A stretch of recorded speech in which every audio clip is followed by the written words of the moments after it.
Welcome to Mysteries of Haitian Vodou, where we peel back the veil between worlds to explore the sacred, the hidden, and the powerful. I'm your co host, Natara Rose. And I'm Papa Mystique, the truth seeker, the storyteller, and also the author and host of Mysteries of Haitian Vodou. This is where we walk the sacred path together, and we bring light to the traditions that have guided our ancestors for centuries. Today's episode is one many listeners have asked for, and it's one of the most misunderstood topics in voodoo: possession. But as we'll explore, the word itself doesn't really do it justice. No, it doesn't. In Haitian Voodoo, we really don't use the term possession to describe what the West views as possession. So many voodooisans use the term mayofre, a moment of sacred embodiment. When the loi mounts a cheval could be considered a horse. Let's start from the beginning, Papa Mystique. For those who've only seen possession through the lens of Hollywood, what is actually happening when someone is mounted by the loi? That's a beautiful question. So when a loi mounts someone, it's like a communion. The body of the cheval, the horse, is offered as a vessel for the loi to walk among us. They speak, act, heal, and even laugh through that very body. It's not something to fear, it's what many people actually call a divine honor. So, this isn't about being taken over or lost, it's about being chosen. Exactly. Not everyone can be mounted. The law choose their cheval or their horse, and when they do, it's because they have something to offer or something to say. Sometimes it's healing, sometimes it's guidance, sometimes it's just their presence. And we'll be covering this topic with a very special guest, a Houngan who has been practicing for over 44 years, a Houngan who has his own Lakou Cecile in Haiti. And I am talking about Houngan Asagwe, Houngan Samba'L. And we are fortunate enough that he took the time to give us this interview. And we have some audio that we're going to play from him speaking on possession by the law. We're going to have this interview in two parts. So today we'll have an excerpt from that interview that we'll play, and next week we'll have another excerpt. If you want to reach out to Houngan Samba'L, let us know. We'll be happy to provide his information, his phone number, ways that you can reach him, all his social media, which is Lakou Cecile. You can find him on YouTube. You can find him on Facebook. It's Fet Cash on Facebook, I believe. Also Fet Cash on YouTube. So reach out to us. We'll be more than happy to give you his information so that you can reach out to Houngan Samba'L and get some of this knowledge, get some of this wisdom, or with whatever help you may need. So without further ado, here's a clip of Houngan Samba'L explaining what is happening when the law actually choose someone. Nous saluons, nous pas M. Houngan Samba'L, moi c'est un animateur dans la radio qui formé moun, spécialement dans la radio Omega 103.7. Moi c'est quatrième génération Houngan en Haïti. Mission c'est former, informer la population sur la tradition ancestrale. Ça fait nous un pile plaisir ou même leur prendre téléphone ou bien micro pour venir nous poser nos questions pour capable former la population. Travail ou faire son travail qui est lourd, son travail admirable, on travaille d'amour, on travaille que nous respecter, on travaille c'est l'esprit qui va ba ou résultat travail ça. Parce que on caler les populations dans le monde entier. Loi monter moun c'est une loi rêver moun rêver loi dans loi pour le fond bagay c'est deux. objectif loi yo, c'est troisième bagaille. Analowe. Léon loi monte yon moun, premier ça passe moun nan li gen yon crise de loi. Les crises loi prendre ou la frapper, courir monter, courir descendre, etc. La frapper moun, fait toute bagaille. Si c'est au goût monter loi pour mettre à genoux, les vini ou bien camper frapper l'estomac, c'est dans toi pour mettre à genoux et puis le kemenamen. C'est laisser la loi apparaître. C'est ça qu'on a besoin de faire une introspection dans l'inconnu. Mon avait un état de mort ou bien béatitude, il vient parler en langue.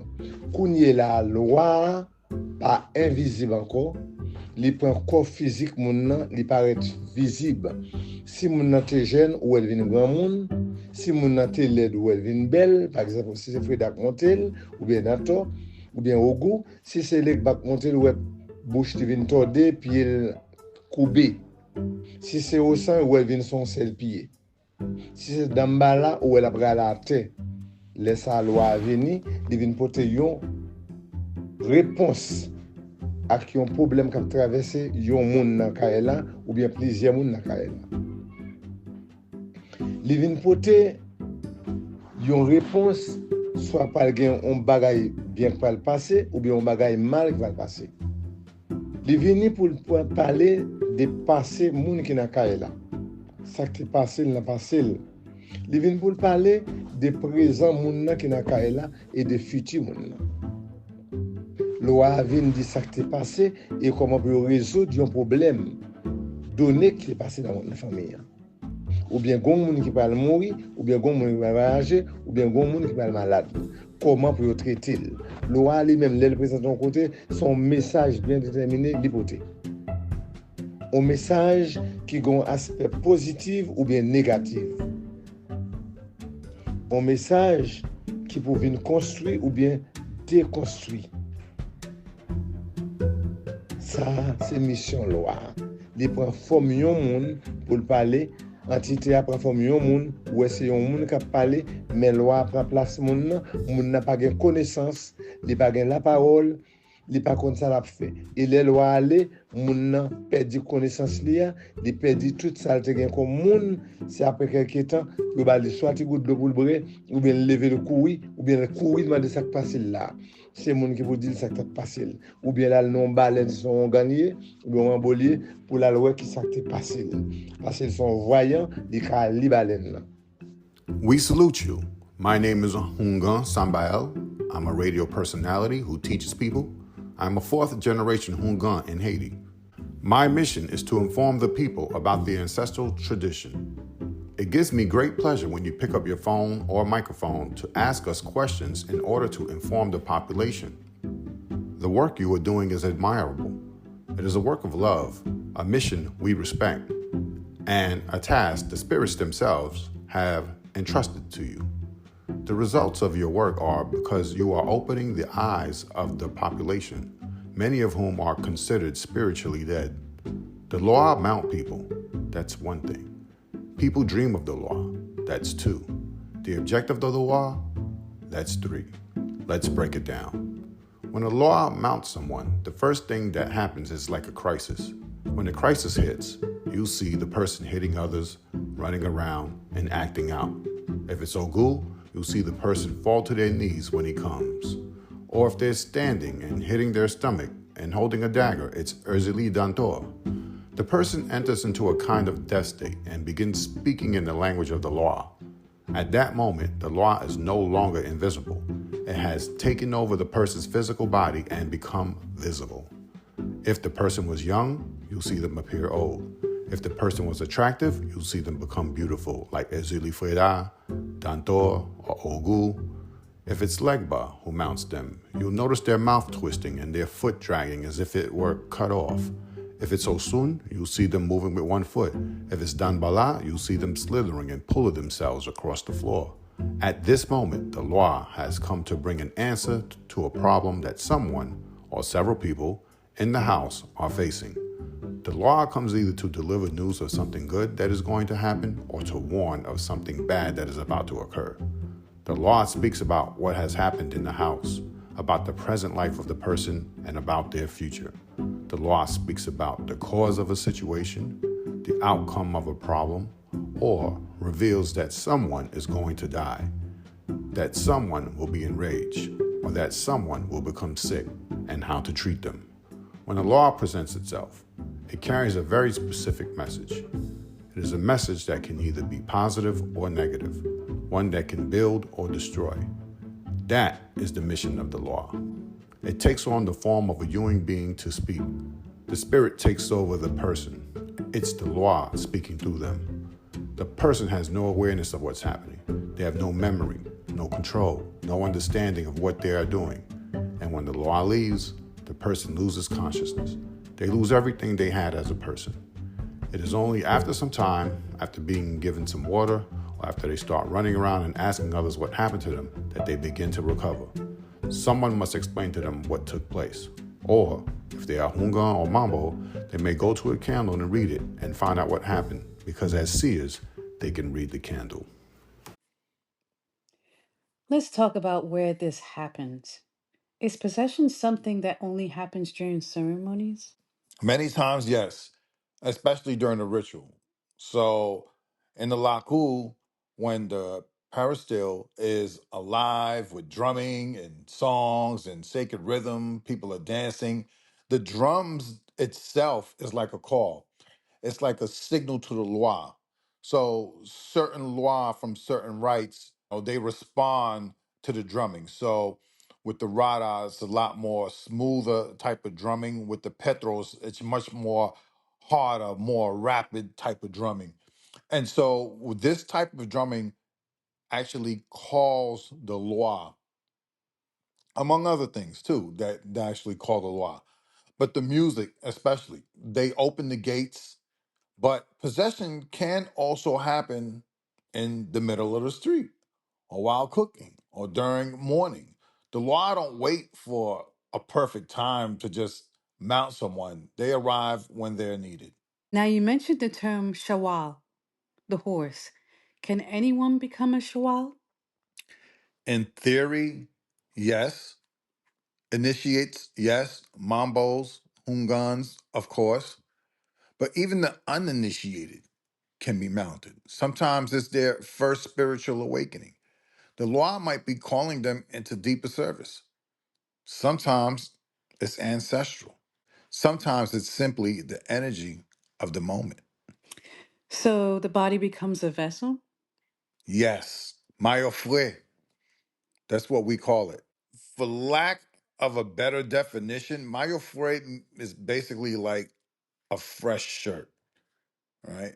Mayo shirt fue means like fresh or cool. The body's worn like a shirt by the law, although that's not the perfect definition. It's why when someone is mounted, you'll see their entire demeanor change. A young person might start walking like an elder.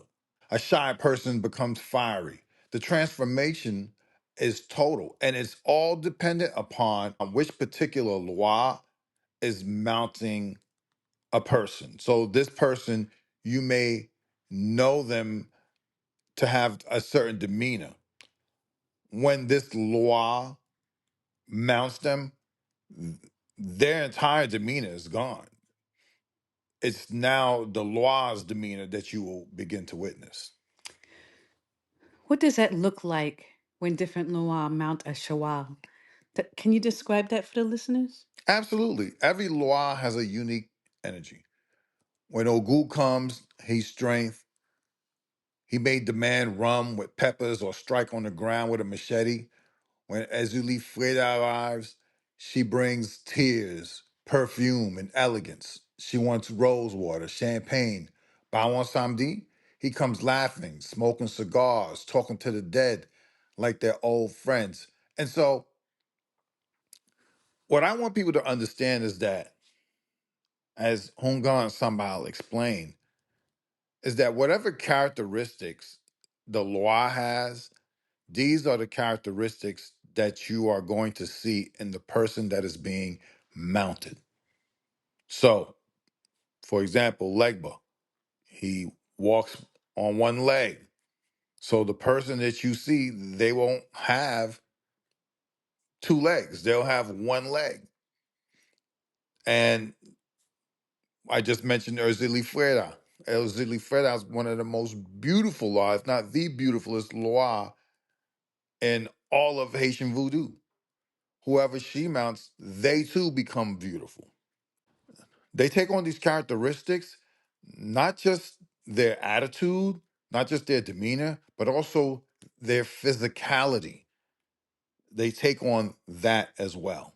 Some Shual walk on fire, some diagnose illnesses, some speak languages they've never learned. It's not an act, it's a revelation. And what happens when the Lua leaves the body? That moment can be gentle or it could be sudden. The Shual often collapses as if from spiritual exhaustion. And all of them don't remember a thing. Others feel touched, elevated, and we surround them with care, water, herbs, songs of grounding. They have just been a vessel of the divine. And so, what happens many times is that people have no idea what they've been through.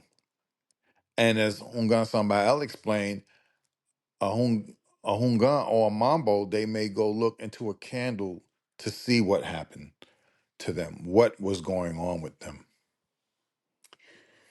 What are the reasons a Lua would choose to mount someone? It varies. They come to heal, they come to warn, they come to bless or protect. Sometimes it's personal, other times it's for the entire community. When the law walk among us, they renew the bond between our world and theirs. And so they're always bringing a message, right? So someone in the community may be having an issue, they bring it up, or several people in the community may be having an issue, they'll bring it up. And so when they come, it's for a reason. They're not coming just to entertain. It's not entertainment at all. Although some people may look at it and say, think it's entertaining, it's not entertaining at all. It's more so they're there for business. That's amazing. This is not fair based spirituality. It sounds like it's rooted in care. Right. Possession is a sign that the spirits are still with us. They haven't left, that they care enough to descend and be among us. That's the important part of all this. Now, let's address how Western media portrays voodoo and possession. It's often portrayed as terrifying, almost disrespectful. Unfortunately, yeah. So for centuries, colonial powers and Hollywood have painted possession as evil or monstrous. But that's not our truth. Possession is not about demons or coercion. It's about a connection. It's actually sacred. And so that's why I wrote the book, Mysteries of Haitian Voodoo, so I could put the truth out there and people can start to do their own research. We're in the year 2025. There's no reason why we should still be getting our information from the same people who have propagandized voodoo, who have basically made lies about voodoo. We don't need to be getting our information about what voodoo is from them. So we take the information, we take the history from our ancestors, and we share it amongst ourselves so that the truth can be put out there. So, what can our listeners do to basically unlearn the fear and to seek a greater understanding? Listen deeply, first of all, learn from the tradition, not the television. Go to a ceremony, read our stories, talk to our elders. The spirits aren't hiding, they're waiting to be welcome. So there's many things that they can do. Listen to this podcast, read my book, share this information with friends. This platform, we use it to spread the truth. And so this is a starting point for a lot of people. We recognize that and we'll help you point you in the right direction if you're looking to learn more, or if you're looking to connect with someone to learn more about Haitian Voodoo, then we can definitely point you in the right direction, because we're connected with the right people who have done this as a life's work. Well, it's been enlightening. And Papa Mystique, thank you for shedding light on this topic and bringing awareness to humanity. Absolutely. That's our job. And of course, it's a bridge between the past and the future, between body and spirit, between humans and the divine. And we're always reminded that we're never truly done with this work.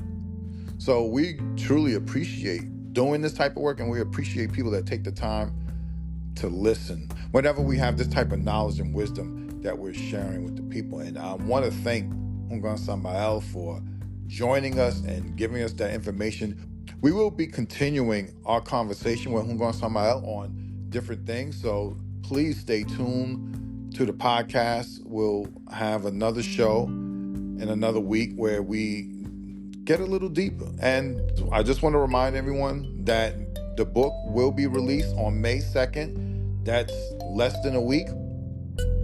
And so to all of you who are looking forward to the book, it'll be available on Amazon. It'll be available on papamystique.com.